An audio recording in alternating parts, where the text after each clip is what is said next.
Meet the Robinsons is another classic that was also forgotten by many people. But here at Cine Lovers, I'll tell you a lot of things you didn't know about this great movie. Let's go! Welcome to Cine Lovers. In today's video, I'm going to share curiosities you didn't know about Meet the Robinsons. The first curiosity, and one that many people probably never realized, is that the movie was actually inspired by a children's book called A Day with Wilbur Robinson, written by William Joyce. Joyce is a well-known author and illustrator, and beyond his work in literature, he also contributed directly to animation. He was one of the producers of the movie Robots and later of Rise of the Guardians. His influence on Meet the Robinsons gave the film much of its whimsical and imaginative tone. The original idea was for Disney to adapt the story while keeping the exact same title as the book, A Day with Wilbur Robinson. However, during production, the title was changed to Meet the Robinsons. Depending on the country, though, audiences got to know the movie by completely different names. In Spain, for example, it was released as Discovering the Robinsons. In Latin America, the title became A Familia do Futuro, the family of the future, which many fans feel actually fits the theme of the movie very well. These differences show how international marketing often shapes the way films are remembered. Another interesting change from page to screen was the main character. In the book, the protagonist was Wilbur Robinson himself, but for the film adaptation, that role shifted to a brand new character, Lewis, who became the emotional core of the story. This decision gave the movie a different perspective, making it less about Wilbur's eccentric family and more about Lewis's personal journey, his struggles, and his growth.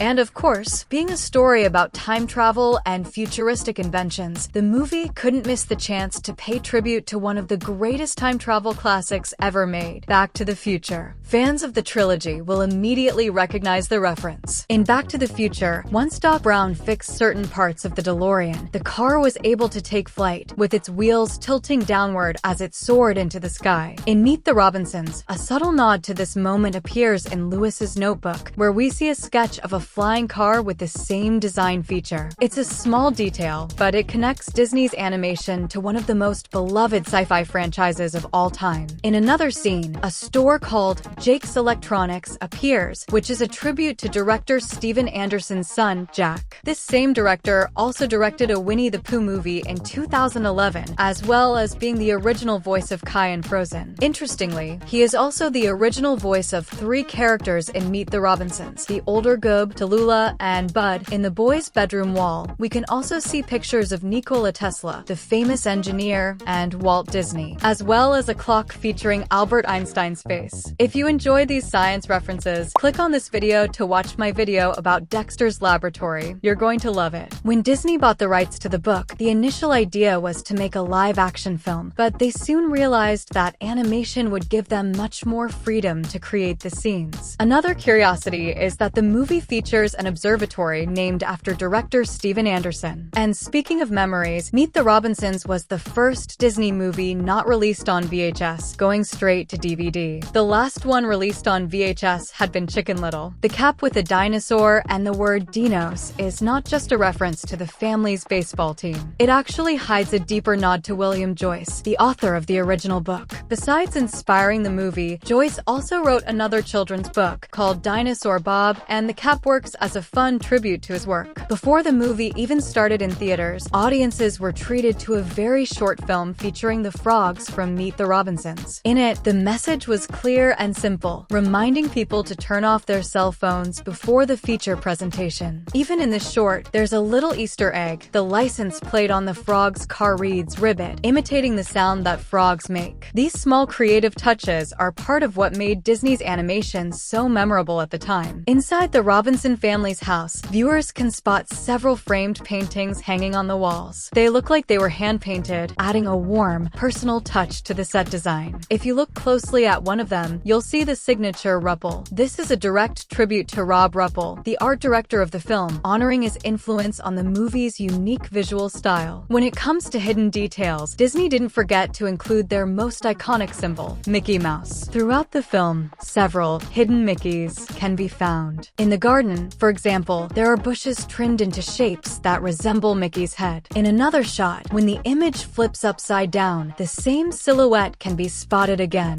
Later, during the boys' flight across the city, 2 more hidden Mickeys can be seen from above, and even one of the family members' hands forms the famous shape. It's Disney's way of keeping a long tradition alive for attentive fans. One of the most interesting Easter eggs happens when Louis goes to the baseball field to talk to Goob. At first glance, it might look like a regular background, but if you pay close attention, you'll notice movie posters hanging on the wall. Among them are classic Disney titles like The Jungle Book and Pixar's Toy Story 2. This was a clever nod to the studio's legacy and its partnership with Pixar, which was already transforming animation at the time. Meet the Robinsons was officially released in theaters in March 2007. By then, something important had already changed inside Disney. In 2006, Walt Disney Feature Animation had been renamed to Walt Disney Animation Studios. And why does that matter? Because Meet the Robinsons became the very first movie to be released under this new name, marking the start of a new chapter in Disney's history. The film also carried another special milestone. It was the first Disney feature to include the famous black and white sequence of Mickey Mouse from one of his earliest shorts, produced back in the late 1920s. This wasn't just a random choice. It was Disney's way of paying homage to its own origins, reminding audiences of where the studio came from while presenting a story about moving forward and embracing the future. If you love remembering these forgotten cartoons, binge watch these videos right now. You're going to love them. Thank you so much for watching all the way through, and I'll see you in the next video here on Cine Lovers.